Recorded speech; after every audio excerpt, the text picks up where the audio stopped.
Good evening, everybody. Welcome to the Paradigm Shift. Today, we are in conversation with Devi Sridharan from the Good News India.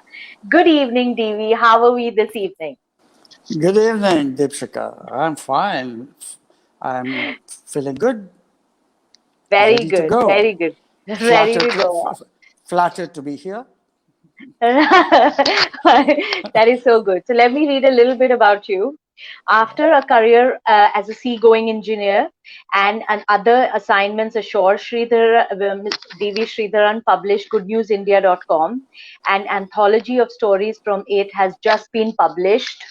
I have the book right here. He now devotes himself to water conservation and restoration of natural habitat on derelict land. So this is like a thing. Once me and my father, we were talking on the phone, and he was so excited to tell me about you when he heard about this book, and he says, my batchmate Devi Shri, he calls you very, very lovingly Devi Shri, and he Divyashri, he says, calls me. Divyashri, yes, Divyashri, he calls you. And he was like, he's doing this, and he was covering people and this or that, and now it's a book, and he was so excited. I said, I should interview him. So he's like, oh, that's a good idea. And, the rest is history. So Thank you. let's go right into this. Uh, tell us, tell us about your early days. Just tell us where it all started. Yeah, let me just begin with what is relevant to our talk today. Yes. And actually, the book is sort of a memoir. Uh, it describes in the prologue, like it does, I was born in a modest middle class family which spoke Tamil at home. I grew up in the south, a bit in Chennai and a bit in Bangalore. We spoke in Tamil at home, and my father was particular that I must learn Tamil, which is my mother tongue. So in Bangalore, there was no school. Most schools taught Kannada, but my father wanted me to learn Tamil. So he threw me into school, and I was there for about 6, 7 years, and then I learned Tamil enough. And then on that particular day, my father said, "That's enough. Now you must learn English," he said. And he threw me into the deep end of the English language, of which I knew nothing. We didn't speak English at home. And I used to be frightened of people who spoke English because I used to feel sort of threatened, and I didn't know anything about it. I used to back off, but watch them admiringly. They spoke fluently in another tongue. So he Right. threw me there, and then I did the last 3 years of my high school in English. And the first term, I failed in all the subjects because I used to be a reasonably good student. But then all the sciences I had to answer in English, suddenly, having done it in Tamil. But then I was so, for me, English became a monster I must tame, I must Okay. conquer it, kind of a thing. So finally, Yeah. when I left school, I stood first in the school in English. And but Wow. that was only to be able to write it, sort of in a fashion.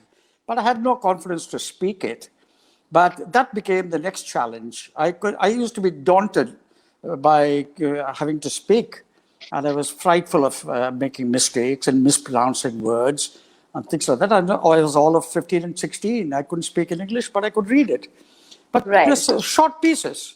I was 18 before I read the whole book in English. But Okay. all the time, getting over my fear and all that, then I said, I shall master it as well as I can, as well as I must. So that I did over a period of time. It went so far away with I fell in love with the English language. I love it even now. Right. Right. I loved it so much. And then I started training for the Merchant Navy in Bombay. And Bombay, when I was young, was what the Indians thought would the West look like. We are all in the Right. hinterland of India. We are all in the backwoods people. But you arrive Right. in Bombay, and especially our college was in the Right. Fort area of Bombay. So Yeah. Bombay and Fort area, people following traffic and very thinly populated and things working clockwork, and there are fire hydrants on the footpath and things like that. So I Right. thought that I had arrived in a foreign country, and that made me feel good.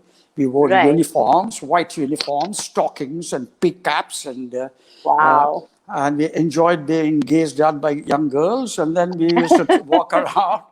So this sort of took me away from who I was, a small town Tamil boy, And Right. over a period of time, this air of being able to speak in English sort of took me away more and more. So that eventually resulted in an alienation from who I was. Right. So that is the kind of early part of my life. And Right. I don't want to dominate the talk, but then if you would like to cue me on something else, I'll answer Yes. it. Yes. But Absolutely. when your father was my batchmate in the Merchant Navy, so we all were 20 when we left the college, and we jumped on ships, and the ships took us all over the world. So before we had seen enough of India, we began to travel around and saw the world. And that caused a lot more alienation. Right. And I will talk to you about the India of those days a little later, Right. but Yeah. I don't want Yeah. to dominate. It's your show. Yeah. Right. Okay. So this line that you use in your book, Yeah. will I reach India? Please explain Yeah. that. I think that Yeah, is what you were trying to. that title for that story, meeting Sonu and Golu, that's the one you're talking about. Yes. Yeah, I worked on the title and finally I got it right because to me, by that time I came to do Good News India, I was a 40-year-old man. By the way, I'm Right. 79 now. I'm 79, and I've been for a better part of a century on this Right. planet, you know. Right. So by the time I came to Good News India, that was almost close to 50, actually, 50 I was. And I had been so alienated. The India, the world travels, and the people that I used to party with, socialize with, most of them lived between a home in Chennai and the airport, you see. Right. Right. And they would just drive off and go off for weekends to London and places like that. And Right. everything. So they probably used India as a kind of a place where they would work and do business and make money or things like that. So flying by aircraft, even at that time, although I was not poor, but I was not rich, was expensive. So the trains were for India. You know, if you really wanted to know India, you travel by train, like I Right. did. And Right. I used to be a little finicky. People wanted to talk, people wanted to befriend you, people wanted to dig your story. It happens in our Right. trains. Yes. So when I had gone away so far from the India that is natural, that you see a microcosm of it in the trains, and Yes. when I wanted to get back to that India, I said, I take a train and you start going into India. And that Uh, made me come back to my culture. What helped me was my seeding with Tamil, you know. I never forgot the Tamil, but I slowly stopped using it so much. Even now I write more easily in English than I write in Tamil. But Tamil luckily became the little peg using which right. I could come back to my culture. Right. And over a period of time, and much to my distress of my Hindi speaking people, I also taught myself some kind of a Hindi. And I think I speak well, but I haven't earned the certificate yet. So that has helped me. I can't read so well, but I do. I'm able to put the Hindi alphabets together like people thread beads in a string, you know, one after Oh. another, and then I can read it. But I'm not quite there. So, but all Right. these things help me, but I can understand Hindi entirely. But if Yeah. company will allow me, and if it's a non-violent company, I also speak it. So there you are. So the train is for me is a Will I reach metaphor. India? Yeah. Right. So if I had to get back to India, from which I had been alienated, taking a train to go to Narmada was my way of doing it. Doing it. Right. I tend to So, give long answers to short questions. I yes, warn no, you. no, no, it's okay. We are here to listen to your story, and you are a brilliant storyteller. So, please Okay. carry on. Okay. So, getting on to the next question, when was the first paradigm shift that you had? Probably Good News India when it was born. So, you could tell us about No, that. that was not the first shift. Okay. The first Okay. shift was the realization that I was lost. You see, uh, a personal event in my life made me leave the city, and I started living by myself on the outside of Chennai, by the coast, Okay. you know, near the sea. And I Okay. lived by myself for many years, and I was surrounded by lovely Indian people, all workers and masons and carpenters and farmers and laborers and all of them. I used to meet them. And then I used to read in English. And there was no internet, there was no nothing. But I can speak Right. fluently in Tamil. I would speak to them. But their world looked alien to me at that time. There was no cell phone, there was no television, there was no nothing. You meet people. Then Right. I realized I'd come so far away. So my first thing was I told myself that I'm lost, that I am being not the person I ought to be. I'm just going against my culture. Mind you, all the time saying I love the English language. I still read in English and I enjoy it. Nothing to Right. take away from it. But it's mine. Why should I walk away from a treasure that was my inheritance, you say? Right. That Tamil and the culture, it's a beautiful, deep and wide and alive and bright culture. Why should I have alienated myself? It's like having your property and walking away from it. I'll go and reclaim it. So Correct. that is the first shift that happened. But how I really found myself was Good News India, writing about Good News India. That I'll wait for you to ask me. Yeah. Okay. So, how was Good News India born? Tell us about it. No, the Good News India was born when I realized that I had seen very little of India, where I had seen quite a lot of the world. I was probably more familiar with the ways of the world. And being a young man, and we are all rowdy young fellows from the Merchant Navy, so having enjoyed that kind of a life, we thought that that was the life to be, you see. Quite honestly, let me confess, and quite a lot of my batchmates also, why is India not like the West? Was something that we always asked ourselves. Why are things not so organized Yeah. and regular? Like I wrote in a book, where even pets behave in a disciplined way. You tell them, and Correct. they even. I think the Western pets even stop at red light until it turns green.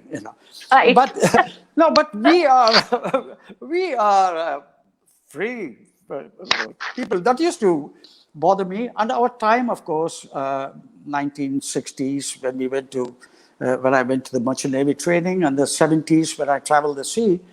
India was Right. in a very troubled days. We were poor. We had food shortages. We had poverty. We had corruptions. We had elections that were being hijacked. It was a terrible state. But Yeah. the newspapers would feed me this kind of a diet of bad news all the time. Yeah. It is, it is different from the bad news today. You ask me later, I'll explain how. But that was bad enough. You open the newspaper, see the front page. I would wait for It's it in very my village. It depressing. will come to me at Yeah. about 9 o'clock. Yeah. 100 people shot dead, 25 people fell off the bus, and Yeah. all the nasty things. And these people change parties, and this government is falling, or the center is dismissing this government. There was such a lot of chaos. We are forgetting. There was no golden age in Indian political history, at least post-independent political history. But Okay. this kind of news used to depress me. And my English reading, I was reading Naipaul. That was V.S. Naipaul before had a change of heart and became a good Indian. And then he wrote that Wounded Civilization. Before that, Right. he was nasty to India. And there was Niraj Chaudhary. There were a lot of bad press all over the world. That used to depress me. Then I decided to find out we can't have been around. At least I know my own personal family. I can trace it to 200, 210 years. And I know there are people, this is without any effort, just on the basis of my grandma's thing and my own Yeah. village people. Yeah. So Indian history, you see, let's face it, you, me, and everybody who lives in India as an Indian has had an ancestor for a certain number of years. I Right. would wager for multiple thousand of years. We all come from that kind of a thing. So Right. I said, we are an old civilization and I know nothing about it. So when I started seeing these simpler people, they're not simple, they're very wise, they're much wiser than us. People who live rather humbly and modestly, I would say. Yeah. They have a much better connection with our past than we do. They have a greater, in English, Hindi, they have a word. I mean, this is one thing that I learned from my travels in ye reet nahi hai, ये रीत नहीं है. Ye reet nahi hai. I love that phrase. I Okay. love that phrase. And that's a judgment. That says it. And that means he has evaluated with you, he has dismissed you. Where do you get this wisdom? Right. Where do you get this wisdom? They have that sense of dharma that we talk about. I mean, that's a later discovery. At that time, I didn't understand what makes them feel so rooted, so connected, so like that girl, so to say, is the thing. Yeah. She says, "Hey, Bhagwan, I want my parents to marry me to a boy who lives in these parts. I don't want to live this. Just the best part of the world." Right. Right. They had a sense of belonging. And here I was thinking, why is India is not like another country? Right. See, these people woke me up. And I said, for me as a therapy, I'm going to start meeting more of those people. And that's how Correct. Good News India was born. They were born. That was truly a paradigm shift for me. Right, right. So what were the rules of Good News India? What were the rules that you Yeah, set for yourself? yeah. First of all, it was born out of a rather strong hate of the main media, but which is nowhere compared to the one I have for today's main media, which Right. is, I got compared to that, my media was rather innocent, Way almost like good. Boy Scouting. Am I making the sound? Is there a sound in the background? No, no, no. There is Okay, the in namaz your going part of the on. world, Yeah, yeah, your end. yeah, All right. yeah. Okay. Now, I said no cinema, no politics, and no cricket. My God, cricket. I love cricket, but And no it has movies. been, yeah, no. It's okay, but then I can't fill up a magazine just to give a little of everything. I said I'll give undiluted good news, just focus Wow. on good news. But I Yeah, must tell you this about good news. If you read yeah. that foreword written by Anantha Nageshwaran, he makes a Okay. very good point, which did not occur to me, but I'm Okay. glad I followed that. He says you cannot dish out good news without basis. You see, good news Okay. must be based on facts. Right. You can't make preposterous claims. You can't make preposterous claims like we can fly super. I mean, we flew rockets 5,000 years ago and things like that. We may have, Correct. but then we've got to Correct. have proof for it.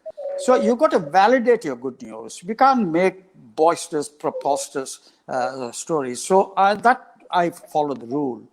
I Okay. must make sure my stories were credible. Right. Credible, and none of these diversions like cricket and thing I Right. told you about. Right. Right. And I will go and find out who are the people who have kept Hmm. India going all this time. Somebody cooked the meals for all these 5,000 years. Somebody ran the kitchen. Who are the people? I wanted to Correct. meet the people who ran India's kitchen for 5,000 years Right.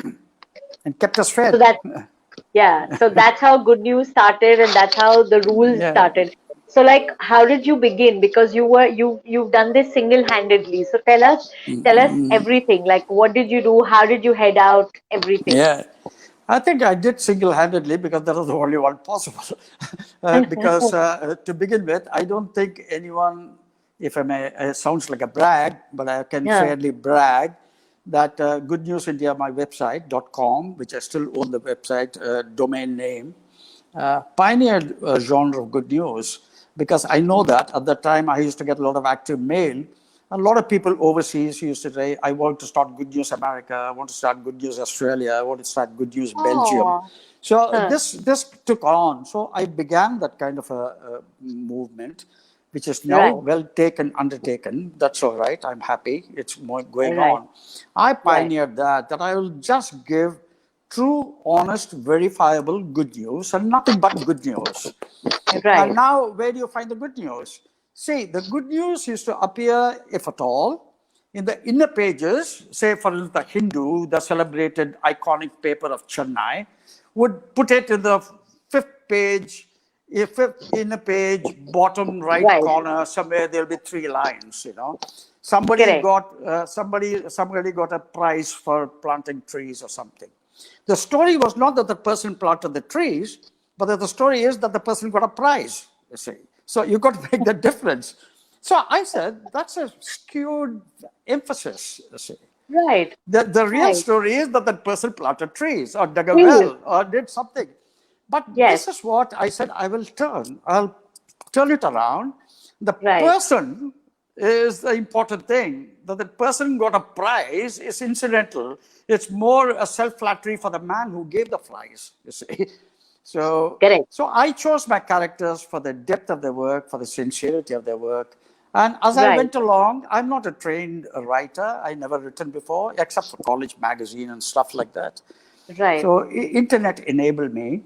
I didn't have to go through a gatekeeper who will judge my English and my writing. So I could publish it. You see. Right. So that helped.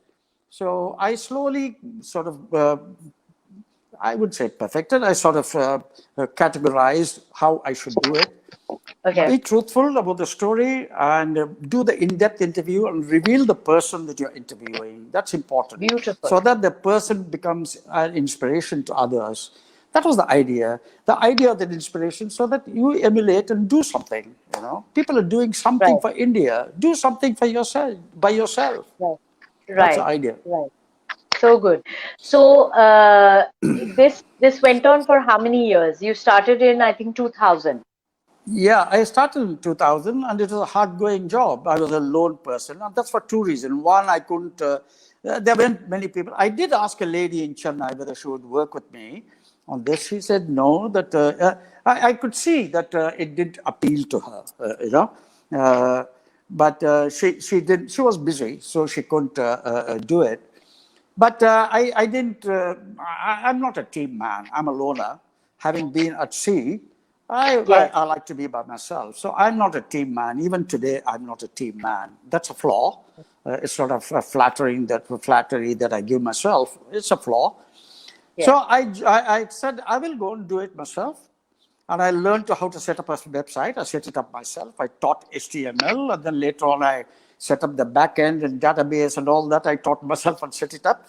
See, your father will tell you, will never tire telling you, we seamen, we end up doing things with our hands. We do it, things. So because Absolutely. at sea we can't call contractors. We have to do things ourselves. So Correct. I learned that. I set it up. And I taught myself to write, and I taught myself how to tell stories. My reading extensively helped how to tell a story. And see, I always said that the writing a book that I wish I had written is the book that is influencing me. I am influenced by books that I enjoy reading. And this is a Right. saying from my favorite essayist and poet, W.H. Auden. He said, a book that you wish you had written is a book that's influencing you. So I used to be Wow. influenced by the books that I wish I had written. So you write by copycatting. You copycat the authors you like, and slowly your own way of telling the story develops. That's how I Okay. taught my thing. I was a photographer. I was a webmaster. I was the story writer. I was the typist. I used to be the uploader. I was a financier. Wow. I did everything myself. So happy to do that. Amazing.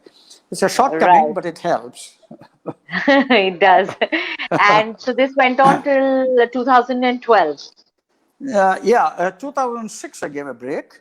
And then Okay. I went into my point return, my land restoration project. Then, after about 4 years, I thought I had found some successes for it. And they encouraged me to resume. And I used to get a lot of mail. Why did you stop? I must tell you, my website became quite popular. And Okay. when I stopped, I had 6,000 people on my mailing list, quite a lot of them from Wow. Indians overseas, quite a lot of Okay. non-Indians as well. It became quite popular. If I was delayed, my stories were delayed. Where is this man's story? That kind of a thing. Oh, Finally, I wrote a long piece saying why I'm stopping Good News India. okay. So I said in that, in parts, that Good News India was supposed to inspire. And I'm not going to Good News India stories. We're supposed to be inspiring people. Yeah. So it doesn't mean if 5 stories don't inspire, the 200 stories will be inspiring somebody. You don't require that. You've got to get the Correct. essence of what is the inspirational common factor in the stories I wrote. If I may say so, Correct. all the people in my story, if you go back and read, you'll find that they all did something that they need not have done. So I they love could that. have said, yeah, I mean, we say, there's terrible plastic everywhere. Well, we all say that. And then we drive on, we lower our glass and toss the soft drink bottle, and then we go on and say so. But there are some people who do something about it. So my Yeah. heroes are the people who stop whining. I hate whiners. There are reasons for which you can growl, and I do that. But after some time, I stop myself. Either try and sit down and say, what can I do about it? It's a great opportunity to ask you a question. And then Right. something happens. So all my heroes have that. And then I did another thing with my stories. And that I thought was for given your title, Paradigm Shift. I Wow. always never left my subject unless I got that aha moment, you see. Wow. I got to find out the aha moment in that person. It's all very well that they did this, they did that, they built this, and they donated, all that. But what was the aha moment that woke up? There is an aha moment in everybody. We recognize it or Correct. we don't recognize it. Lucky are Correct. those that recognize it, and luckier are those who follow it. Correct. So that's the way a story went. Then I thought, quite frankly, I thought I was a tourist ship operator. You've been on a tourist ship? So you go on the coast of Europe, go to America, you go to West Indies, you go to all the beautiful places, you get down, you're chaperoned, and you're shown nice shopping, you're taken to nice restaurants, and you come back to your ship, and the ship is another paradise floating. And then you go, and then you go home and say the world is perfect. They never show you the back streets. You see. Right. So Right. I thought that I was being a cruise operator. I was telling people all the good stories, and I began to suspect a lot of them was thinking that there is so much good is happening. Everything is good. I don't have to do anything. So Right. this is the reaction that I feared might be happening. When you Okay. keep on reading good news, that suffices you for your own activism. You don't feel Correct. the need to do anything more. Right. So Right. that becomes a drug, after that. And mind you, there's no opportunity for good news unless there's a bad context. If everything is perfect, you see, Correct. so people must realize that behind the good news that a person created was a bad situation. Yes.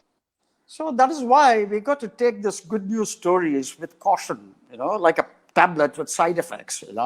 Right. You can end up by thinking everything is perfect. I don't have to do anything. That's the first thing. And Yes. second, ah, everything is perfect. Always was. You just go back and feeling very good. And that evening you share the story with somebody and you feel good. And you want Yeah. another injection. You want another dose of good news. So Yeah. that's why I asked myself, I'm a storyteller. What is my good news? What have I done? It's very well to say that I'm publishing all these stories. It feels Yeah. good. I'm Yeah. flattered. Yeah. I used to get a lot of fan Yeah. mail. People will say, Yeah. I love your stories. When is it coming? It's very flattering.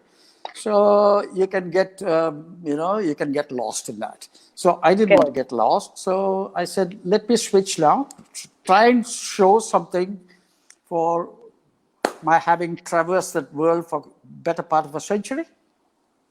So that's Correct. why I That is stopped. amazing.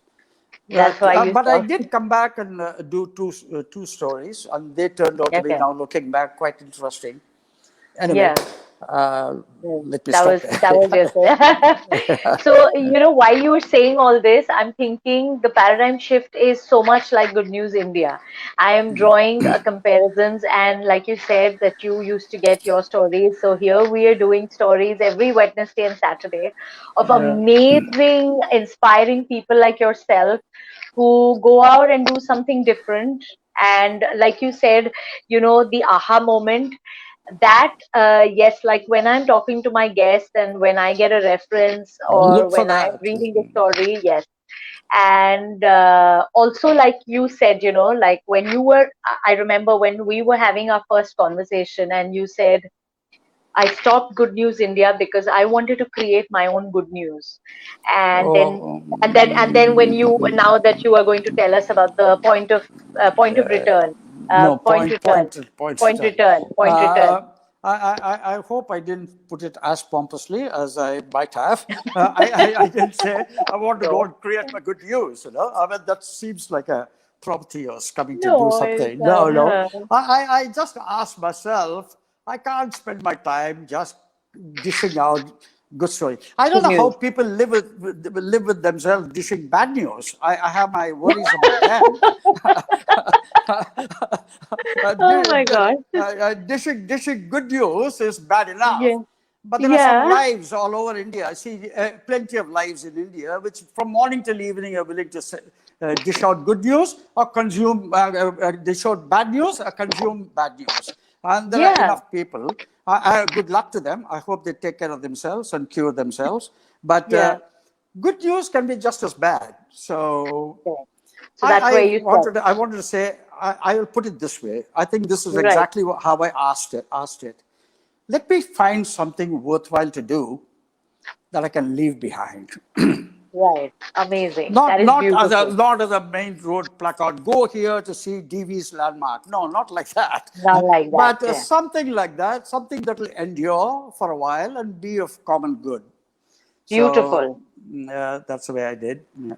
So, can you tell us, out of your book, what was some of the main learnings that you, am I getting this right? Yeah, Good News India. So, Yeah, I'm well, what happy to see was, it. so my father was so sweet. He sent me his copy, and now I'm going to read the complete book. I have just read the epilogue and the prologue, and it's beautiful. The way you write is so simple and paints pictures. I could actually imagine Sonu and Golu sitting there and how Thank you you. started the journey. It's beautiful. Thank So, you. tell us, like, what were some of the main learnings out of this book, and if there is one personality that really kind of has stayed with you or has taught you the most from this book. Yeah, when I entered the website, there were 100 major stories. Major stories means articles running 200 to 2,500 words. And Right, I used to sculpt my words and craft my stories and publish them, put my pictures. It is a labor of love. But right. this anthology has only about 25 of them. So I have a few passages from that which I do like. But I Right. would answer your question in a different way. My stories influence me in the following way. There are people who have done all sorts of things. People who have done education, people who have done industry, people who have done care. In fact, two young ladies who started a schizophrenia care center. Oh, I would like to read about them, read a bit about them. They are very yeah. successful people. They've done all that, but after about 3 years of doing these stories across a wide section of stories, like there's Bindeshwar Pathak who did the Sulabh Sauchalya and people like that. There is a man who preserves seeds. I found increasingly I was drawn to doing stories which were rooted in the environmental Okay. well-being. Okay. I found I was drawn to doing those stories more and more. You get used to it. If I was an Yeah. actor, I become a specialist in a particular role playing. So Correct. here I was saying there is, say, I classified them as two things. There are Right. one is the firefighting kind of stories. Right. Firefighting is there's an old age home or orphanage. These are all social ills that we got to handle now, but that's require firefighting. But Correct. that's a constant problem arising. I have written about Anuradha Bakshi. She does a wonderful work in Delhi. And Okay. so these are required, but these are the types which are firefighting kind of a thing. Hopefully, on a finite time, they will go away. We don't require orphanages. We don't require old age home. We become a perfect society. The Wow. other kind of stories are the ones that create enduring asset for India. Okay. A water tank that has been cleaned up and relined and maintained by the community, a forest that is planted, barren land brought into agriculture, and our traditional agriculture preserved, and old Right. knowledge retrieved. This kind of a thing is of a asset making quality. So if you want to do something very enduring, you don't You're have to right. build a 24 36-story building in downtown and put your name on top saying DV Tower or some such thing. That's not what is enduring. That will not for more than 25 years. Right. But an orchard or a grove or something like that. But our ancestors got it right, you know. I mean, they built these temples, South Indian temples, for instance. Some of them are 1,500, 2,000 years. They're not fallen. 25-year-old Absolutely. buildings are crumbling in rain.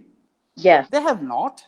So I'm not saying go build a temple. Look at the stepwells of Western India, you know, Gujarat and Right. Rajasthan. They are Right. aesthetics, spirituality, and utility. So when you Yes. combine these three, you get a unique asset. And I would Right. say that India and I don't know enough about China, but Japan has. Japan is a very fragile country, so it has a lot of earthquakes. It was not created. Right. I'm sure China has. These Eastern cultures, you know, Vietnam, Cambodia, Laos, and all these places, Malaysia, they all have enduring assets. They are civilizational. Indonesia, in particular, they're all civilizational handouts, you know, heirlooms. So I think that's what is enduring. It's a cultural reinforcement, you know. A civilization is made of its culture. So Correct. agriculture is part of culture. So Yeah. the Oh. more we deviate from our culture, we lose our Yeah. way. I want Correct. to cite a story a little later Yeah. when you think it's the time. No, you can. Sure. I mean, please do that. You see, when I stopped Good News India in 2006 and started my environmental work, and then 12 I resumed, and I wrote 2 or 3 stories. And both the stories are wonderful ones, for me, meaningful ones. But the other story I want to highlight now, because I think it's contextually appropriate now, in Okay. view of the agitations that are going on. Okay. This, I went to Punjab. Somebody gave me a tip. Go and cover this person in Punjab. Okay. So I went to see him. I stayed with him for about 4 days near Batinda. And I went to see the status of agriculture at the time. Okay. So let me read the opening passage from that book. Please. Please.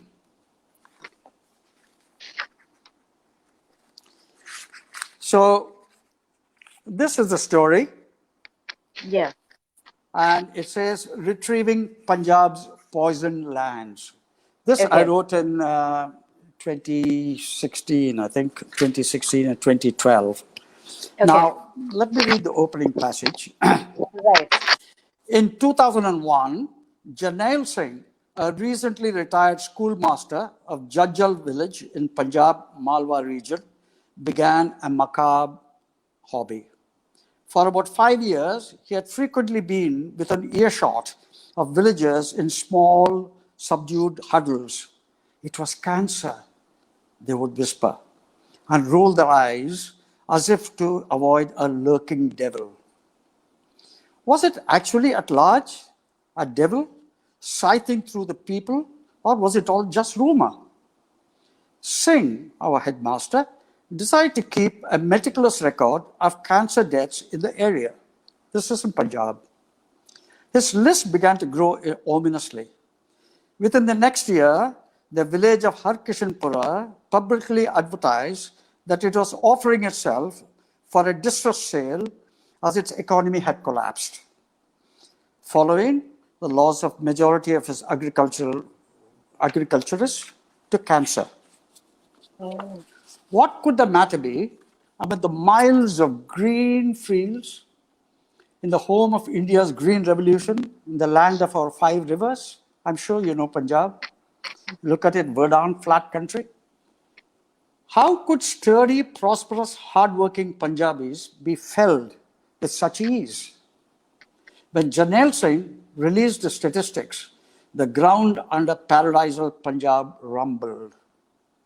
Soon, the connection was made between the cases of cancer and the drinking water polluted with leached agricultural chemicals. Oh. But this story is not about that event. So this is the bad situation. I wanted to demonstrate what Good News India story is about. This is the bad situation. later on I describe what people did. Newspapers covered the story. They all went to Harkishanpura. They interviewed all the people. They said, terrible, terrible, everything is terrible. And government of the Punjab, what did they do? They'll say, we'll put, in the land of Punjab is the land of 5 rivers. They said, we'll put reverse osmosis, drinking water plants in villages. This is the solution. So they did all that. But my hero stood out. This story is not about that event. The depth of the problem is well covered and can be found on the internet. Our story is about Umendra Dutt. How he reacted to the news and how what he is doing is the only thing you can do about any problem. What is that? Take responsibility to look for a solution and find people to share that responsibility with. We can't do anything else. So you can state the problem. And that is what is going on today, stating the problem over and over again. This story, I would urge you and my people who are watching this to read it. I can't pretend that I knew the crisis, agricultural crisis that befell Punjab. A crisis has befallen Punjab. It has destroyed its agricultural heritage. It has lost its way. The only way to come back is not by protesting, but to find a way back. And my friend Umendra Dutt, he did, and he's still doing. He went around converting people slowly to organic agriculture, to go back to the traditional krishi that we had. The Punjab, I'm not blaming Punjab, because when Lal Bahadur Shastri was the Prime Minister and I was a young man, we had food crisis. We needed the Green Revolution. But Green Revolution is driven by chemicals. It's time. We must have an end to that. So this is a typical Good News India hero. He didn't go around complaining. He knew what the problem was, for Pete's sake. What am I going to do about it? And the same thing with the other 2 ladies I told you about. They were college students. They're not even not finished undergraduate. They saw a nude woman running in front of the college in Madras city.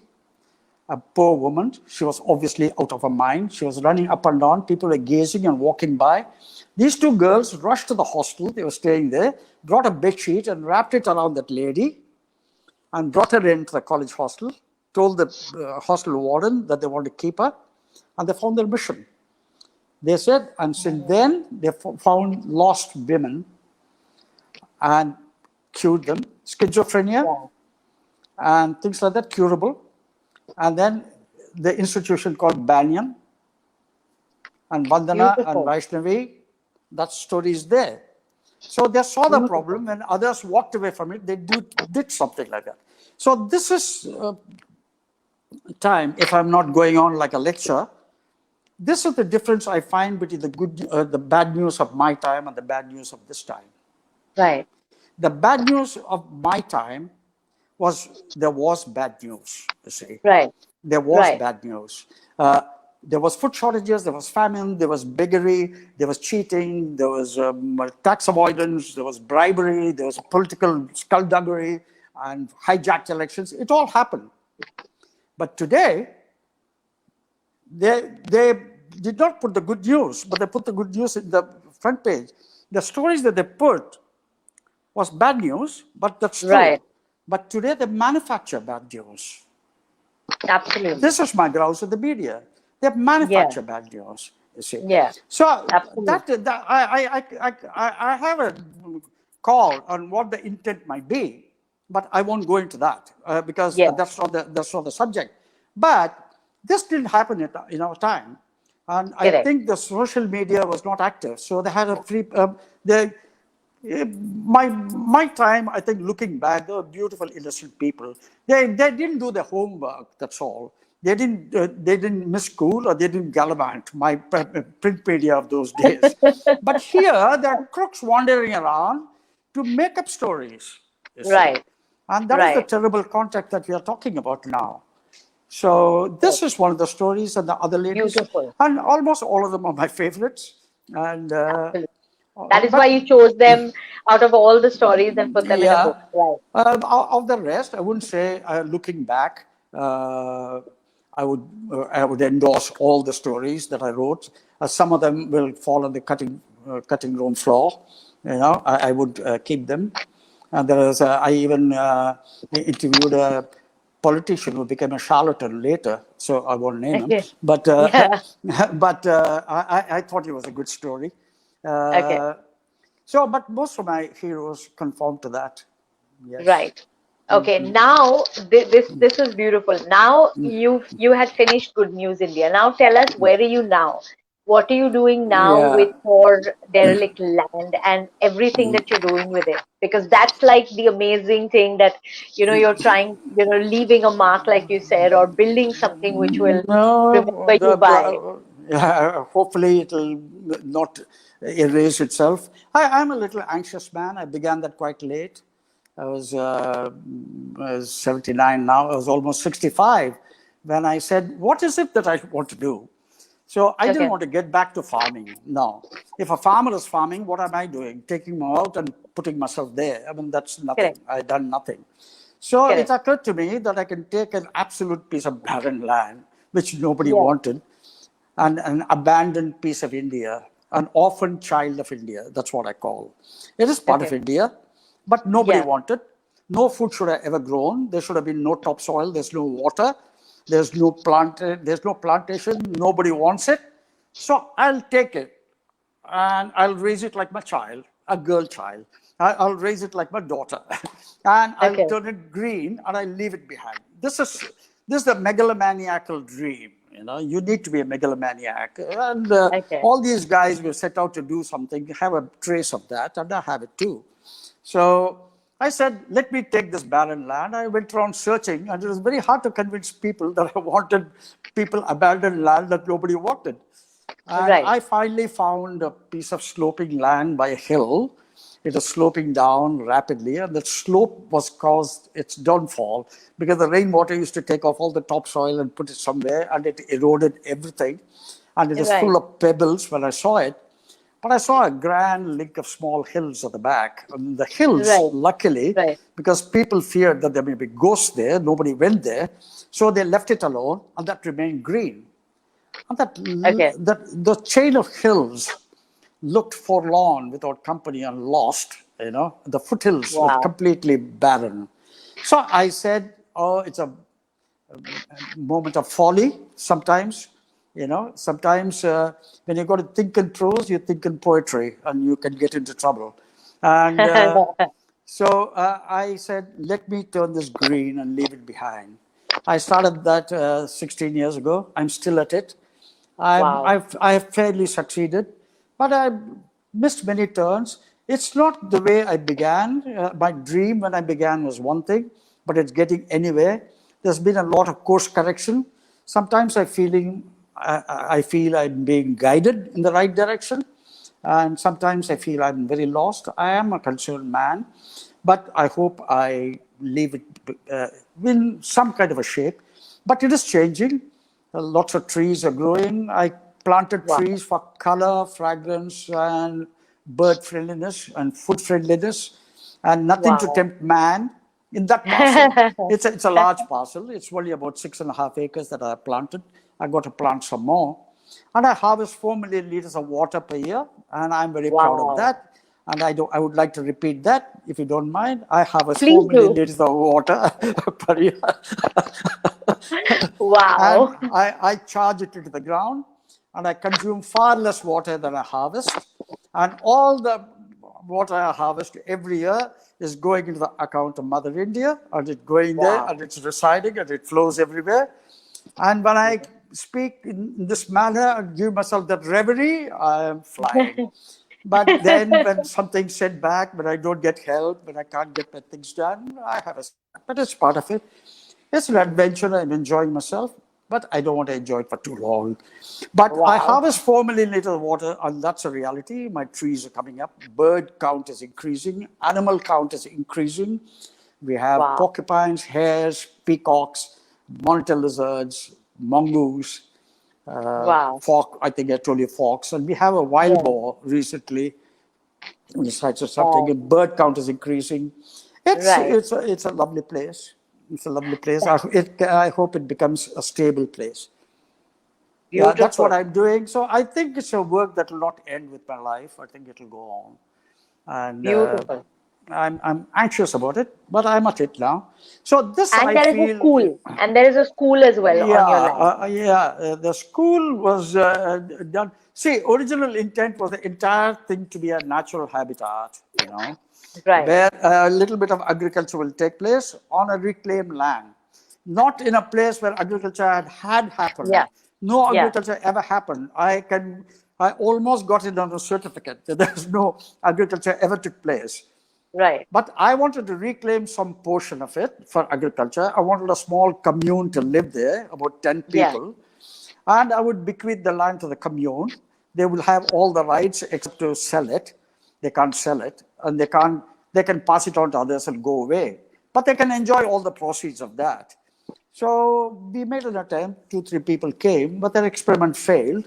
I don't know. Maybe the experiment was conceived wrongly, and maybe it is not workable. Maybe it's too utopian. It Yeah. failed.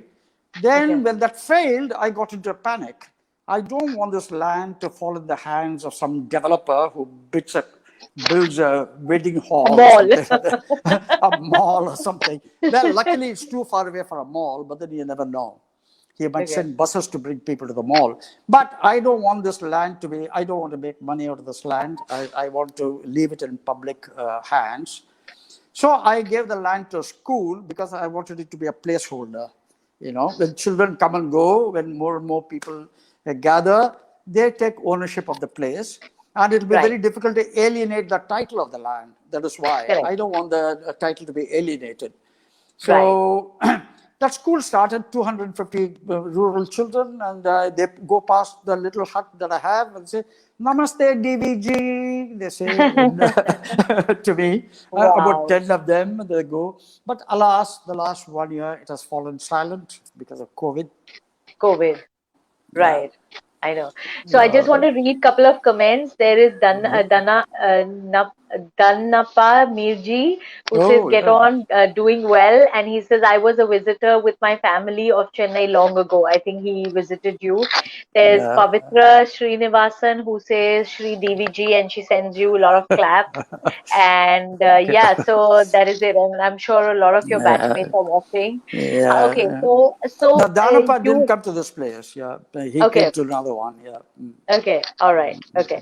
So, tell us what has been the impact of your paradigm shift? Where are you now? How do you feel about everything that went on? See, I'm glad. See, the other thing that has happened to me, which is a byproduct. Uh, I discovered an organization called Indic Academy. You know, Okay, it's a okay, virtual thing started by a man called Harkaran Vadlamani. But then okay, it's an online thing, so I got quite active. So that supplemented my physical work in Point Return with a deeper understanding of my civilizational roots. I got to okay, meet a number of people okay, in Indic Academy. So now I'm exploring my past, a past which, when I was young, I used to dismiss as being too passe, not good enough for the modern world. I'm okay. beginning to feel that our Indian civilization is of a greater relevance today than it was in those times. I think Wow. that we got to recapture it, all because, let me tell you, you can't stop me because I got the mic, so let me say, Carry on. I feel among all the civilizations, we are the most rooted in the environment. That we have not realized it and that we abuse it is another story. But if you really want to rediscover yourself, our civilizational literature, our civilizational practices, our civilizational culture, our people who are not drifted too far away from our civilization, that is the humbler people, the bottom of the pyramid, they still have the key to what Right. is the civilizational values. I'm trying to, that is the bonus point. And then being an Indic Academy, member of the Indic Academy, it's an activist. It's not a paying thing. It's a voluntary thing. Meeting a number of people. So we are all trying to energize this reawakening of our knowledge system. and Beautiful. that is taking me a lot, and it sort of zeroes me, and it said how illiterate I am, and it teaches me how much more to learn. That Right. keeps me very interested, listening on the internet. So I spend my time. You see, agriculture, finally, the work of agriculture, Fukuoka said that the part of agriculture is not to be busy from morning till evening doing some work. That's not it. You do so intelligently that it gives you a lot of time for introspection. That's what Right. Fukuoka said. The final aim is got to be that there's a stability in the environment, there's a contentment inside, things are happening, birds are dropping the seeds, cows are putting the fertilizing, and things are happening all by yourself, and you're free to discover yourself. Wow. And in that context, in that situation, it's only in such circumstances you begin the inward journey. You see, Wow. you begin the inward journey when the external place is fairly stable. I'm hoping to get there. I'm only 79. I will yet get there. Right. This is beautiful. So, just before we leave, because it's almost 55 minutes, I just want to tell everybody that is joining us from Divi Shree's side, we are the paradigmshift.co. Please follow our page on Facebook and Instagram. We cover interesting stories like Divi Shree, who do things to betterment of the society. And I like the way he says that he likes people who do it even if they don't have to. So, we cover those kind of people who go out of their way and make a change in the society.